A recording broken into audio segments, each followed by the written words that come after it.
Well, hey guys, welcome to our new show. It is the Tackle Insider. Now today we are joined by John Otto, Haj Ahmed, obviously Vinesh Soogreem, and Safia Ahmed. Now what we are doing today is we are talking tackle. It's the scoop of what we all want to know about, but it's not just the latest stuff. It's the old stuff. It's the everyday stuff.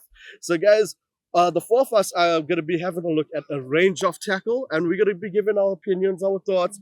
How do you guys feel? Excited Vinesh to do this and review some products. Alrighty, John, you feeling good about what we're doing? I am.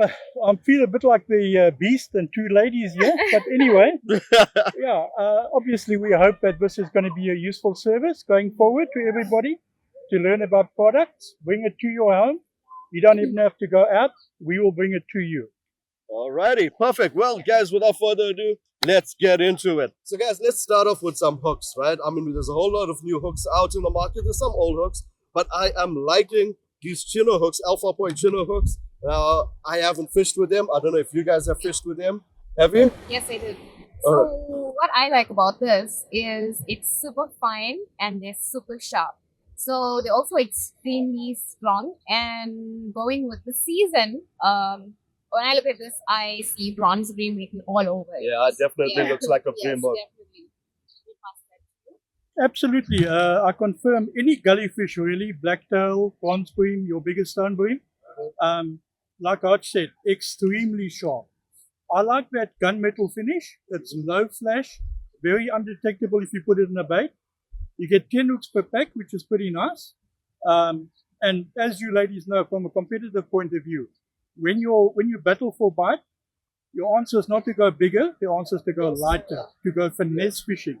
And this is a finesse hook. This is not a hook-out fish for a brusher, but for bronze bream, I wouldn't even think about it twice. All right, now sticking with hooks, guys. I just thought I'll bring this out here because this is my favorite hook, right? I use this here for all my estuary fishing. It's the number 14 Marutu 9354R. It's a light gauge circle. Now, I have loved this hook for years, and everyone that I spoke to about using this hook, I said, exactly. This is, to me, is like the ultimate harbor hook. And it just like catches everything. I love the gauge about it. We all know about the heavy gauge Marutu circles. But if you go in light and finesse, John, this is amazing. I don't know if you fished with it. Absolutely. Anybody who knows Durban Harbour knows that your simple best bait is like 2 hook Christmas tree trays, light wire circles with 1 cracker prawn on each. Right. Cannot miss.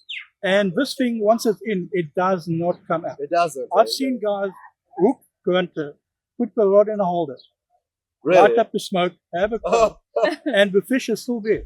It goes in so easily and it just sticks. Yes. And, don't let the size fool you. Because it's hooked in the corner, there's no chance of being bitten off.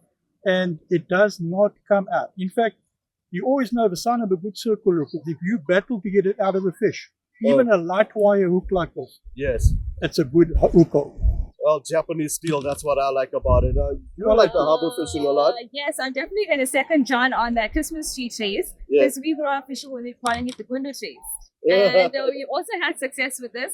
Also, as competitive anglers, Marutu hooks are a big go-to for us. We don't use it just for edible fishing. We've also used it to catch inheads such as vessels. Okay. When the bite is quiet, we need to scale down. We use these hooks and target the vessels in the fish. All right, guys. So I just got these hooks from Wet Sports, and look at these. These are incredible. John, have a look at that. I love this finish on them, and the look and feel incredibly strong. So when I did this, I want to put a worm on this and go down and fish weedless or weightless, like you would call it. But I see the shape is a bit different as well. That's obviously designed for, getting that bait to sit a lot better and things. So I think also maybe fishing weightless with a paddle tail support. Oh, okay. Because considering the season that we are in and how unpredictable our waters are at the moment, find that current that's gonna work the paddle tail, stick this in there, and there's enough movement, there's enough space. And would I put a ball sinker to to get that right out, or are you gonna? You'd put a little ball sinker on that just to get a bit of distance because on its own it's gonna be a bit too light. I can really see this thing working for carb. I mean, it looks incredibly strong. A bit of a windier, choppier kind of situation. Okay. I don't see any bend on that at all. So Yeah, this is proper. You can just feel the strength on this. And I love this finish of it. Yes, I did some research on these, and it's got a very strange bend. The reason for that is when you put your paddle tail on and you rig it weedless, if there's too little gap between your barb and your shank, when a fish eats on the plastic, it'll compress the plastic, but not enough to get the hook out. This one, your plastic can slide all the way down on the bite, which leaves your hook extremely proud. This hook point is also, most chemically sharpened hook points are sharpened to a 26 degree. This one is 21%. So it's hella sharp. I can totally see this working for drop shotting with the sinker head and swiveling. And I can also see this working as a scratching hook or for cob. A cob is a very snatchy fish, especially from 2 to 5 kilograms. They tend to snatch at the bait, and this one will get him every single time. Not necessarily with a dingle, but mounting your bait on the hook like a chocker blob or chocker tentacle. I'd love to see these working for cob. Maybe the ladies can try it out and come back to us. 100%. So you would actually build a bait. I would build a bait on it. I would put a small farm body, and I would actually build a bait, or just make a big chocolate block. But that thing is so sharp. I love that. Again, the gunmetal finish catches my eye.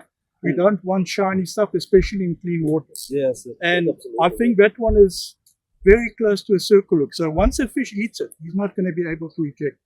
For the bass guys, pitching creature baits, crab, lobster imitations, where it's quite a big mouthful, you want your hook to punch first and hammer that fish. That's going to do it. 100%. I'm just loving this right now. I haven't seen anything like it. And yeah, that's definitely something we're going to try out. It's a hook that sort of gets me thinking. You know, it's a bass hook in the true sense of a word. But when you look at that and you start thinking, well, I think there's an extra measure for security on this hook as well. Because unlike our other hooks, this eye is sealed shut. So yes. Like a weird seal. Yeah. So that makes this hook unique as well. Mustad really jumped up with the technology with this one. Between the shape, the finish, like you said, being extra sealed out there. Wow, guys, these are definitely those hooks to look out for. Now, we all know jigging is a big thing. Mustad jigging hooks. These look like the business. I mean, these look absolutely solid. They look absolutely strong. These definitely look proper. Now, apart from jigging, would we use this for anything else? How about you start it off, John? Well, I think vertical jigging now is a coming thing in South Africa. There's a couple of guys that have made quite a name for themselves, vertical jigging. And we are starting to wake up to the fact that vertical jigging is very, very effective. And vertical jigging needs strong hooks. So now you've gone from the sublime to the ridiculous. This is a strong hook. You almost can't believe that a hook like this will open up. It is solid. Short shank, so there's not a lot of leverage for the fish to move against it. And once it's in, it's in. You obviously rig it with a blade assist. But if I was fishing for cracker, for keelback, with a live bait, I would definitely use this as well. So it's not just, strictly speaking, in my view, is it a vertical jigger system. I would have no problems tying that into a bottom hook trace for big reds, red stump nose, etc. Very strong hook. Alrighty. Now we know there's a lot of cob around. Octopus circle hooks by Mustad. Okay, you guys know my brand of hooks, but I mean, Mustad has always been tried and tested, so I'll definitely give it a shot. With the season coming up, is this something we would look at, or have we missed the mark with that? No, I think for me personally, it would definitely be something to look at. My personal preference in when fishing for your summer inedibles is a bit of a wider game. It just gives me a bit more confidence in your bigger sandies and your bigger diamonds for it to actually perfectly turn into that out. So that for me is a winner. I would definitely use it. Do you feel this gauge is good enough for it? The only reason I would have went with another type of hook is because I just would feel this gauge is a bit thin for what we're doing for our inedibles. That's why I was thinking more on the top lines. But you guys tell me. I've done a bit of research into them, and the lighter gauge is for a definite reason. Again, to tap into the finesse thing. When your big 8-0, 9-0 is not getting a bite, make your bait smaller, make your bite race lighter. It's also not offset. Some people like an offset on a circle, some people don't. This one is not offset. Shorter shank, very similar to the jigging hook, so there's less leverage once it's in. I can definitely see this working on an all nylon trace for something like a lesser, a brown skate, a blue skate in the basin. Here in Durban, for those who don't know where the basin is. But again, I think this is more a move towards the finesse side. That's what I was thinking, And I think these two ladies, they fish tournaments, they'll tell you now that you cannot go with a 50-pound outfit and catch any, just fish a whole tournament anymore. There are times when sometimes 20 pounds is needed to get the bite. When you're fishing in the clean sea with skittish fish, you need a light outfit. And I think I would rather be sinking this on 30-pound braid and hold on to the fish. If I get too mad with this on a 50-pound braid, there's a chance of it just opening up. It's more designed for the finesse side from my point of view. Okay, perfect. That's exactly why we have the experts out here, guys. I mean, I love the opinions about these things. Like I said, if I'm looking at circle hooks, these sizes, I'm going heavy gauge because I'm thinking a hook that size, I'm getting for a big fish, I need something strong. There's obviously a place for. Generally, I would agree with you. But when the big fish is not there, finding down means the difference between an enter in your scorecard and not. Everything has to come down. Your leader's got to come down. Your trace has got to come lighter. Your bite wire has got to become lighter and softer. We'll talk about that later. And you've got to bring everything down by several steps to get the bite. And if you do get a good fish on that, well, that's why you're an angler. You've got skill. You must make that hook count. Yes, absolutely. You should back yourself to get that fish out no matter what hook is in. Alrighty. Cool. Right, now we are talking trebles. And we've got two types of trebles over here. Mustard trebles, guys. These are the packaging sold me on this thing, right? That looks so cool. That does really look cool. And then also, we've got treble hooks now by Maruchu. Now, you know how I feel about the Maruchu brand. We all love the Maruchu brand. Maruchu has got in treble hooks, which are looking pretty strong. We know their quality is always quite good. Let me open up some of these and we'll be back. Alrighty, so we open up these hooks. Now, these are looking very exciting, right? Because we just came out of a sardine run. There was jig and drop going on. We came out of a fantastic ski boat session with some kuta, and the kuta are still coming through because we're getting into that period, right? And trebles is what you need. Now, let's talk about these. From Mustad, I mean, firstly, hey, you know, sometimes the packaging gets me. I love it, right? But 4 times jaw lock, right? John is going to tell us about that, but I'm loving this gauge right now. I think it's amazing. You elaborate a bit more on this for me, please, Haj. So, Saf just mentioned when she looked at this, the first thing she thought is with all the seasonal fish that we have, like the snook, the kuta, your ponies, the bigger ponies, a lot of us are spinning off the boat, off the surf, and sometimes we prefer a single treble, just so we don't have them boxing and that sort of thing. So if you need a quick change or if you need to change to a stronger hook, this would definitely be the way to go. They're very sharp and John, you were saying something about the way this locks. It's called the jaw lock. Yes, I think it's called a jaw lock for a reason. It's the particular gape on this hook is the hook is formed in such a way that definitely, if you get 2 hooks in a fish's jaw, his jaw is basically going to be locked up. He's not going to come off. You know, especially for snook. Raj was talking about snook off the boat, snook off the side. They are famous for shaking treble hooks. They just come in, they shake their head, there goes your spoon. I can almost guarantee you, and some of the senior snook spinners might be laughing at me. If you get 2 barbs in a snook with a stick, it is not coming out. Yeah, 100%. It is designed to almost pull the jaw closed around the hooks. And no matter how much you shake, two of those, one or more of those bolts are going to stay in. Jaw loss, I think, says it all. Very light, nice for a spoon. You can also put them on lures or collars, etc. If you're not happy with what it comes from in the shop, in the packaging, change them out for bees. You know, when you hit the fish, it's going to stay hit. Yeah. Yeah, so now we know Marutu, right? You guys know how I feel about Marutu. Marutu's come out. They've always had these treble hooks. Now we've got more, right, on black nickel. Steph is going to tell us a bit more about that. Okay, so if we look at the design and the size of this hook, this is a size 1. Yes. I think it will make the perfect size for a jig and drop to target a garrick. Considering the sardines that's on our coast at the moment and all of the garrick that's coming in with them as well, this would be perfect for you to jig that sardine and drop, and hopefully that garrick will pick you up.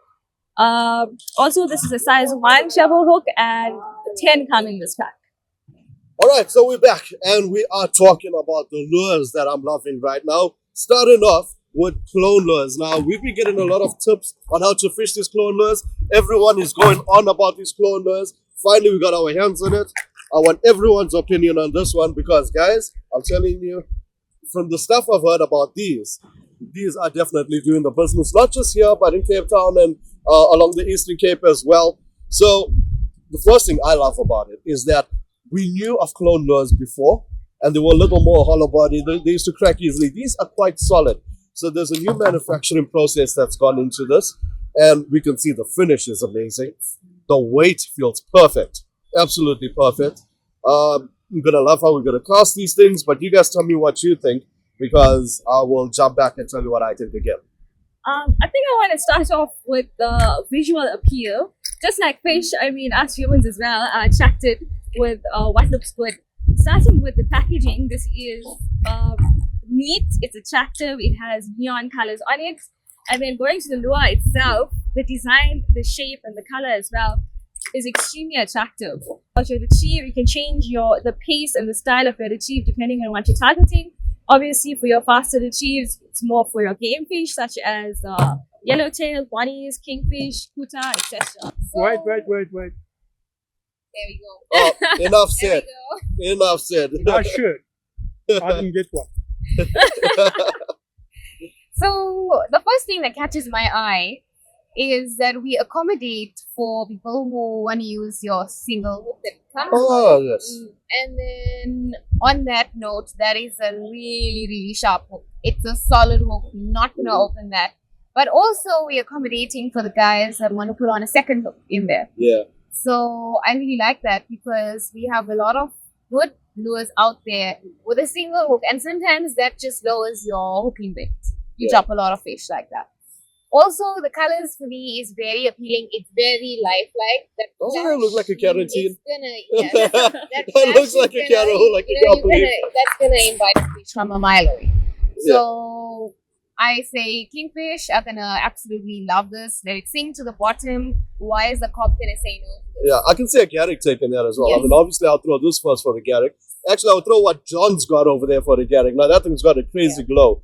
But, John, you give us your take on that. Yes, as well. I think you don't have to tell the guys in the Cape how effective these are in the previous gen. The newest ones, much better in the sense of their paint job are insane. Like Arch pointed out, very much like a quarantine. This time of year, when you've got your black-tip kingies in the gullies feeding on quarantine, this will be absolutely deadly. They're little missiles. They are so nicely weighted that you're going to throw them a very long way. Solid hook and quite versatile. Fast, bounce it, swivel it, let it limp along. Cob in the Cape, you talk to the guys, Andrew Klaus and those balls, they probably caught more cob on lures than most people catch on baits and live bait. Very, very effective. They're starting to catch on here. There's absolutely no reason why they can't work off our coast and offshore throwing into bait balls and so on. All right, now I didn't realize Clone actually does spoons as well. I mean, look at this. This is like some really cool finish on these things. And John, you were saying, what? They're talking spoons. Talking spoon. All right, because they make that clapping noise. And, That's correct. yeah. So Two honestly, spoons on top of each other, and Yeah. when you pull them through the water, the two spoons bang against each other and they send out a small vibration. Right. It's got nothing to do with females. They just talk. Okay. Okay. Cool. So, guys, clone lures, that's something to look out for. I love it. It looks like it's a mix between a plug and a spoon in one because it just feels so solid and it looks like it's definitely going to do the work. Like Vinesh mentioned, the manufacturing process has been changed. Yes. So this feels like I can bang it against the rock and throw it to the ground. And you know, when you get excited and you have a miscast and your spoon lands anywhere, it's not gonna break. It's not gonna get bent. It's proper solid. It feels solid. Like I can feel that. Yeah. Yep. So that's another plus. So, guys, the other lure, the other brand and lure that I'm loving right now, Live Targets. This doesn't even, not just looks amazing, right? I mean, you can see the finish, the quality is really high-end stuff over here. This is not, for your weekend angler. This is proper stuff. Now, John, you've done some research. You kick it off with what you know about Live Target. Okay, Live Target, American company. They are famous for making very realistic baits. I'm talking photorealistic. When you look at the baits we have here, it is, you worry that if you open the packet, it's going to flop around on the ground. The one I'm looking at here is your crayfish. Not a big thing in South Africa yet, but crayfish up country are starting to become an issue. They've been introduced illegally, and bass love them. So what you've got here is a crayfish lure, two very aggressive tentacles, and a head. The head is hollow, so you can squeeze some scent attractant into it, or you can glue a rattle into it. And any bass fisherman will say to you, you cannot have enough noise. A crayfish that is, when it scuttles backwards into bricks, its carapace knocks against the bricks and it creates that rattling sound, which is like a dinner bell for a bass. But I can also see these working in the Transkei when you throw at cliffs for those big Transkei perch and a rock salmon. A rock salmon is not going to swim away from this. It is a perfect crab throat cracker shrimp imitation. It is going to get eaten. So we use that for fresh and salt water. Fresh and salt. So there's a little bit of crossover here. Yeah. It's not something I would throw in Durban Bay, but in the bigger estuaries like Cozy Bay, like the Transkei Rivers, Port St. John's, anywhere where there's rock salmon and perch, this can get you a bite. And as for bass, this is one of their natural preys. It's almost photorealistic. It's going to work. Trust me. What you got there, sir? I have a pinfish swim bait. Also very realistic finish. Beautiful finishing on the pairings. It's a very natural profile. This comes factory rigged, so you don't need to worry about finding the perfect hook size for this swim bait. It also has an oscillating tail. So when this is going to be moving in the water, it's going to be giving you a very realistic swim. And I think it's going to certainly attract that bass. Oh, yeah. 100%. I mean, that there you can just see a lot of R&D went into this. Just screams out quality when it comes to it. This whole HD range, I'm loving. All right, now you got a fluttering sardine. Yes. So I have a flutter sardine, and like Mr. Otto mentioned, I cannot see the difference between a live sardine and Yeah. So what I like about this, if you look closely, you can see that we have a bit of a vertical clear body over the actual head of the sardine. So when you pick your rod up, this is almost going to flutter through the water in that kind of motion, like a sardine in distress, like it's struggling. And that vibration is definitely going to attract a lot of your game fish. So definitely a seasonal winner as well. Also, it comes with a treble. So that treble looks extremely sharp. It's big enough for the size of this lure. I don't think you're going to go wrong with that. So that's what we've got on lures. We are going to come back with a bit more tackle, so stay tuned. Hey guys, we are back. Now, we were at a Men's and Toti yesterday where we started with our report, our reviews of the products, but the weather wasn't in our favor, so we are back because you got to know about these products, right? Today we are talking about accessories, we're talking reels, we're talking rods, and whatever else in between, including some of this 7x7 wire, which I'm loving at the moment. But we're going to start off with these bloodshot additives. Right? What do you call them? Like scents, additives. They amplify your bait. Now, I've played with these on some prawns. I turned a pink prawn red. I have turned some sardines, like it really amplifies it, right? I mean, it really does a lot. But have you guys used it? That's what I want to know. Would you use it? Where would you use it? And we've got some interesting names on these things, right? I mean, I know guys have been fishing with banana, garlic, Yeah. which to me originally was only for the freshwater market, but we've got these in the saltwater side. Right now, I'm holding an expired gut spill, which I'm sure is going to attract some Sounds fish. nasty. Yeah. What I've you got? got fishy all sorts. I have the infection. And vampire breath. I'm not sure who asked the vampire, but Well, if something deadly is breathing on it, yeah, it's a bloodshot. Now, what are your takes on these guys? Tell me about it. So for me personally, I would look at it from the bait side and the competition side of things. Mm. So I would feel like it's not a good option to get used to something like this because we are not allowed to use this in competitions at any level, nationals, whether it's a Protea tournament or our usual competitions. Okay. So in this case, if you are one of those anglers that has the best bait and you still rely on this Yeah. to dash it up, to make it look nice, to make it smell nice, and you get used to catching fish with this, when you are in a tournament or in a competition and you're not allowed to use this, you are somewhat going to be out of ideas. You're going to be stunned because this was what you relied on. So for me personally, I wouldn't use it with my baits. However, I have tested it with my paddle tails. So I haven't Oh, really? specifically tested these this range that we have, Yeah. but I've tested the banana and I've also tested I think it was a sardine, something like that. Probably anchovy. Yes, Yeah. the anchovy. Yeah. So I just put it in a little bag, your McCarthy bag. I poked some holes into my sardine so it gets in there and it soaks in. Yeah. And I left it for a night or two and then I rigged it as normal and fished in the harbor with it. And did it work? And it did work for bar tails or your gurnards in Yeah. the harbor. Okay. So That's an interesting trick. I've never known about that. That's what I love about these shows. This show, guys. We're getting it from the Protea guys who are bringing out some tricks over here. How about you, Sam? Yes, I'd like to add on what Hajra said.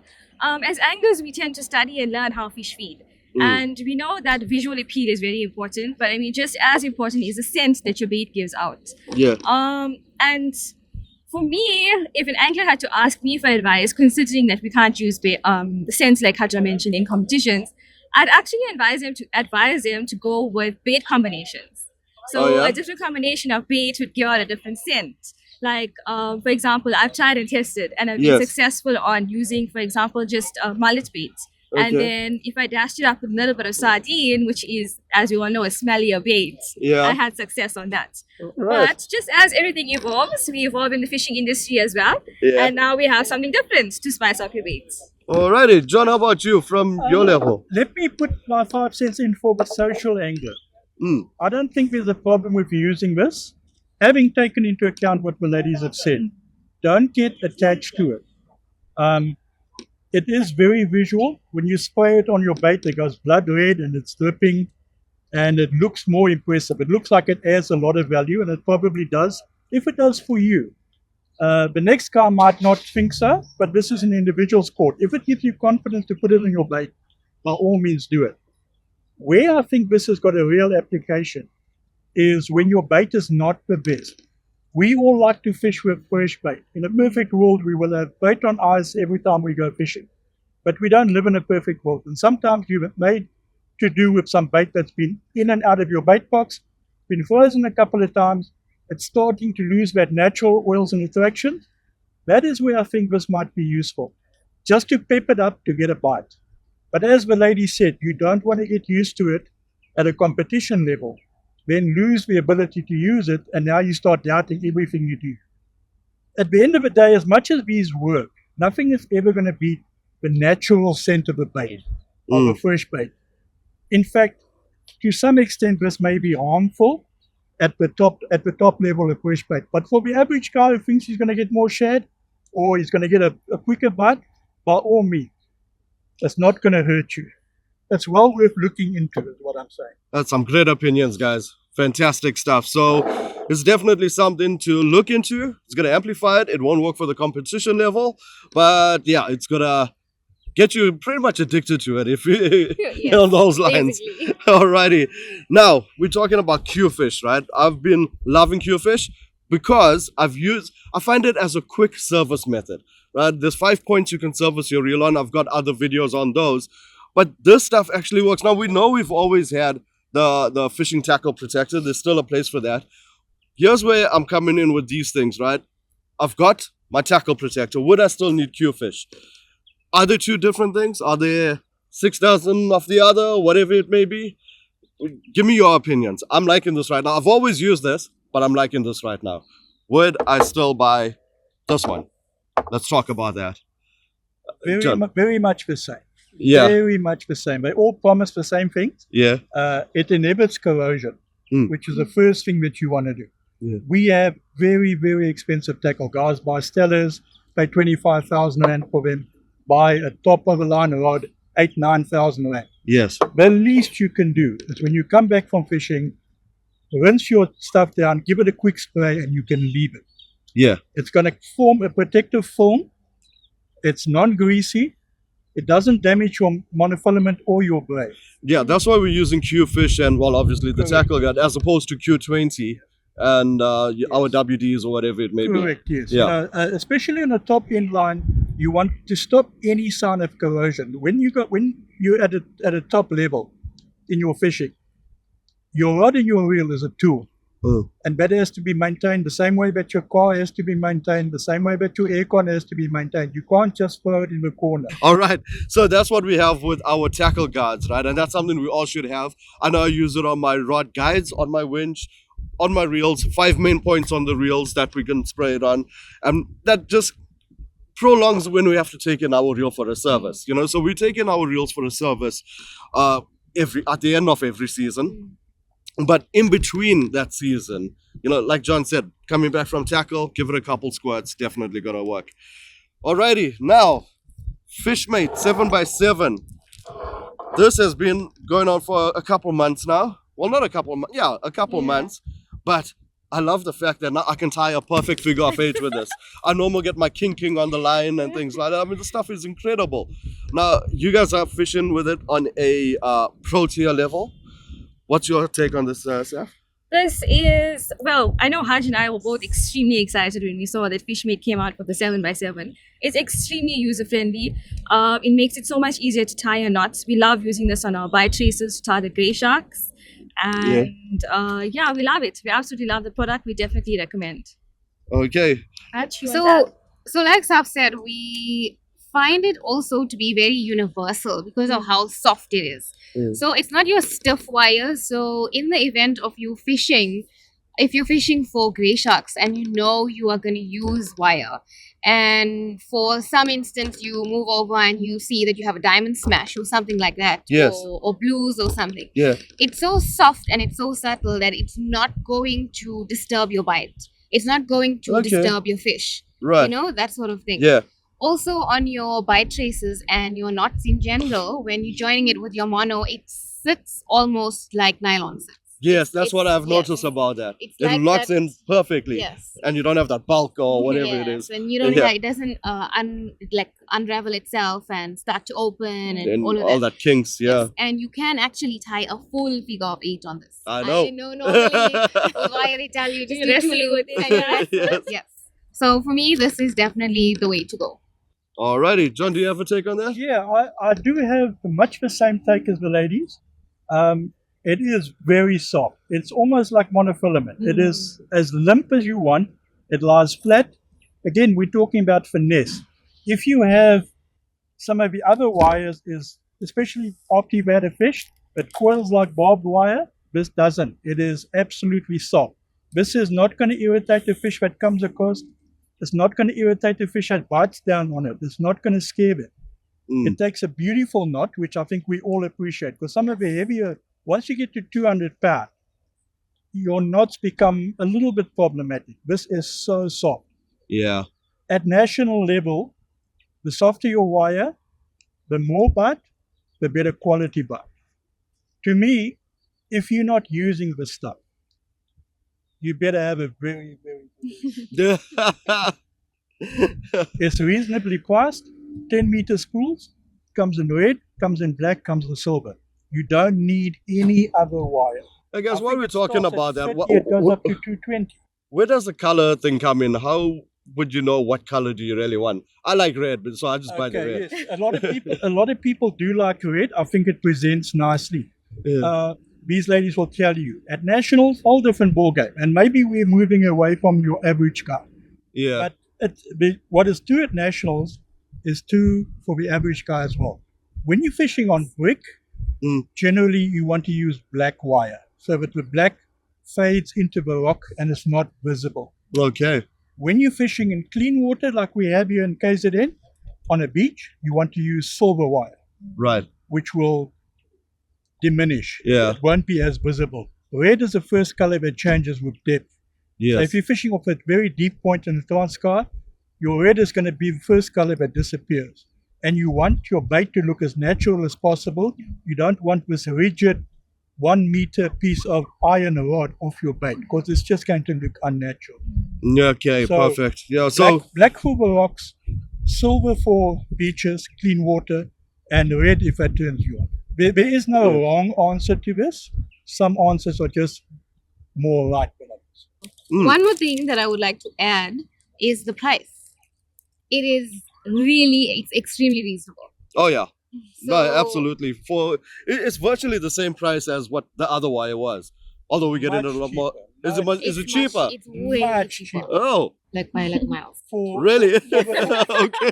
To give you an example, for I the thought it was like 49 more or less the same price. Yeah, for the 49 strand, it's almost 400 rand for a little spool Yep. now. This is 1/3 of that price. Yep. Which, Wow. I mean, For 10 times are meters. hard, money is scarce. You can buy twice as much wire, and you're not scared to use it because it costs so much. Yes. Yes. A meter is a meter, and if you get bitten off, you're not going to go home and cry about it. Yes. Okay. This is a very, very good product. So- I stand by this one. It's an evolution of a product at a Yes. cheaper price. Yes, definitely. Fantastic. Great. Well, I'm even learning with this. That's the beauty of these shows.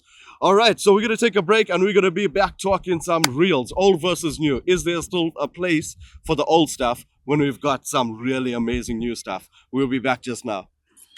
Okay, so now we are talking about reels, right? We've got an old reel, we've got a new reel. We're going to talk about the rod just now because, hey, that's my favorite thing right now. And that was my purchase of the season. But we are talking about the reels. Now we've got a classic, the Jupiter Z, right? This has been around since I started fishing and I'm gone bald. So, you know, it's been around for a long time. My question is there still a place for it, right? And we discussed this because it starts off at a very good price point, but it does look bulky. It does look like old technology. Would this still have a place in a tackle store, on a shelf? And would there be still a place for an angler to have it? Let's elaborate on that. Seth, why don't you start with this? Okay, I'll start with the fact that, okay, this is how the reel looks. It is a little bit bulky compared to what we are used to using. It also comes with a spare spool, I like that. and I think that's a great advantage to this reel. If we're thinking about different types of fishing, you could have braid on one of your spools and you can have mono on the other. So on that's an alloy, and this is more like that Bakelite or whatever they call it, right? Yeah. Yes. So giving you that option of just interchanging your spools quickly. If you're thinking of sliding a bait, you have that option. Your tackle is there. So I think this gives, it's not just for an entry-level fisherman. It's also for someone that's been in it for a while, and it gives them that opportunity at quite a reasonable price to be able to cater for two types of fishing. All right. Now, I'm just curious, Haj, how far would I go with this reel? Would I just use it for just catching my blacktail, carantine shad, you know, the odd bronze bream, maybe the odd granter? Or can I take it up a notch? I think you can take it up a notch. This alloy spool is solid. It's gonna take enough line. So I would like to push it, maybe your gray sharks, your smaller okay. innets. All right. You know, it's also, if you are fishing with this reel, it is an affordable price bracket. So that doesn't mean you, with any fish, with any reel, you do not need to lock your drag and literally pull that fish out. Yeah. Enjoy the fight, and that's when you Yeah. truly get to test the tackle. And from what I see here, with what I feel, it's heavy. It feels like it's a solid Solid. reel, Mm, even though it looks like your older technology. yeah. It feels like it's strong. So there's something that's worrying me a bit right now also Yes. though. When this reel came out, we didn't have braid. I'm looking at the spool. It's not the arc kind of spool. Do you think we could still use braid on this? I think we could still use braid. We'd obviously just be a little bit more careful on not overfilling the spool. Okay. So just hold back a little bit on not filling it up to that level, Capacity. so you don't have that problem of it of your wind knots and things like that, Okay, or yeah. it jumping off the spool. Okay, yeah, because that was one of my concerns. Would I It- actually put braid onto a reel like this? It would. You can still make it work. Okay, Yeah. good. Well, that works. Now, moving on to what's out right now, the BGMQ, right? That's my next reel on my shopping cart. Let's talk about it, right? I love the whole design of it. I love the color themes. I love everything that slaps Daiwa all across this. I love the R&D that went into it. It just looks so fresh, polished. It looks sleek. You know, it's like almost like the Bentleys of reels. You know, so let's elaborate on this. John, would you like to start it off? Yes, you're now looking at the next generation BGs. You'll see that the machining is different. It's got a massive power gear, which tells you it's got much more pulling power, which is important.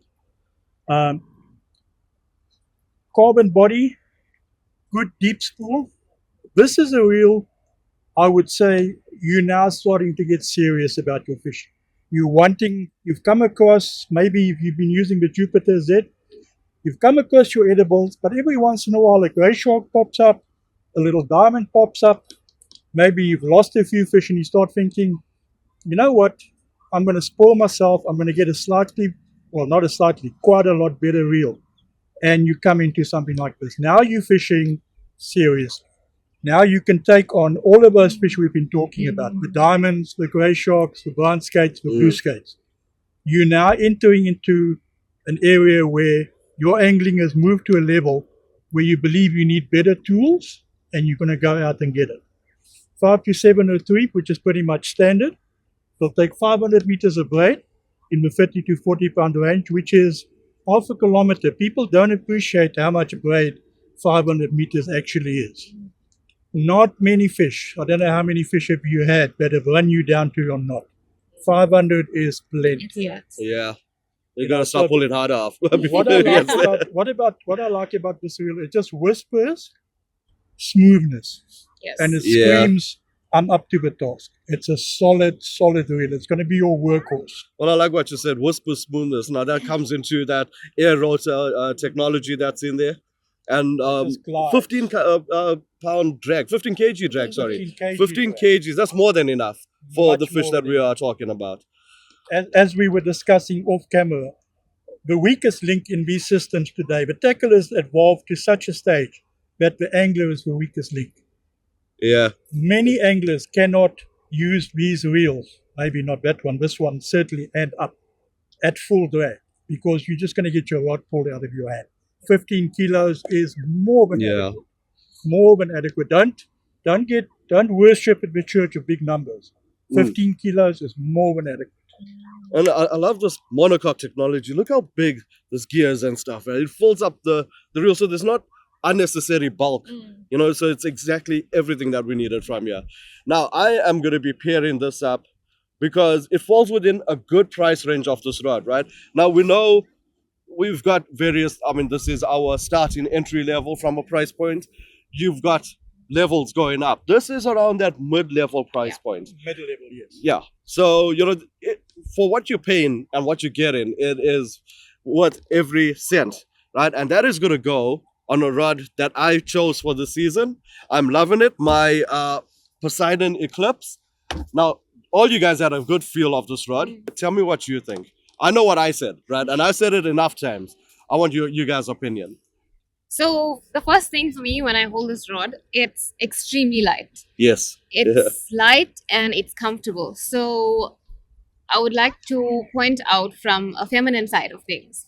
For Okay. our females in angling, what we generally do when we purchase these rods, we file down the EVA because it's so bulky and it's uncomfortable for us because we generally are smaller boats. We generally need something a bit lighter, a bit more comfortable to fish with. Right. So for me, this is a winner. I don't find the need to have to file it down. Would fish this all round. Saf is gonna tell us more on that, because I know when she picked it up, she was like, "This rod is gonna be for me." Yeah. So I love the finish. It's neat. It looks attractive to me. You know, that's a big thing. It looks finesse.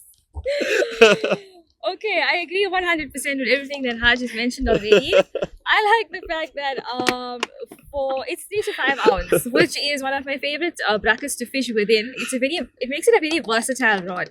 So I would be comfortable and quite happy taking this to the beach to scratch amongst the rocks, amongst the gullies, target some edibles. I'd also be confident taking this to the beach to target some Iniads, some blue rays, diamonds, even a grey shark.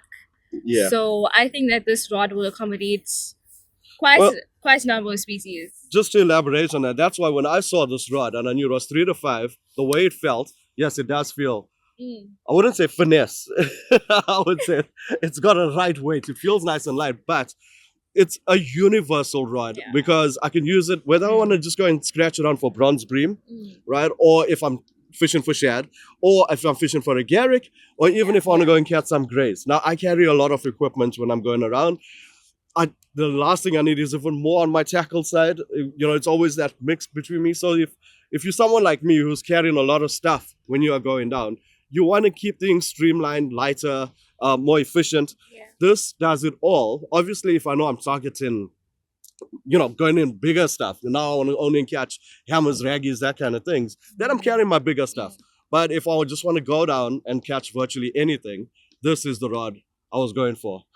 John, you've been very quiet. What's your take on that? I want to go back to what we discussed off camera too. For the guy that is saying, at no stage do I want to challenge raggies or honeycombs or big sand shark. I just want a rod for your edibles and your small inedibles. If you want one stick, this is it. 3 to 5 ounce, that's as much as anybody really throws. Nice light rod. It's got the bionic finger. It's got the Fuji case, correct spacing. It will handle any edible that you can want to target.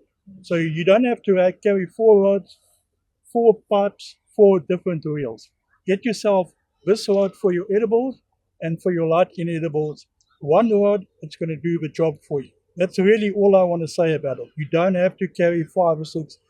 For your average guy on the beach that fishes for edibles, and although you fish for edibles, you're going to come across some inedibles. This rod will handle it. Put a good reel on it, put the right braid on it, you're not going to look back. All right, so I bought this rod for, you know, just a general all-round winter fishing, right? And we know September is around the corner, and we're going to have our smash down at the basin. Blue rays, you know, a couple other species of rays. Yeah. Would I be able to handle it with this?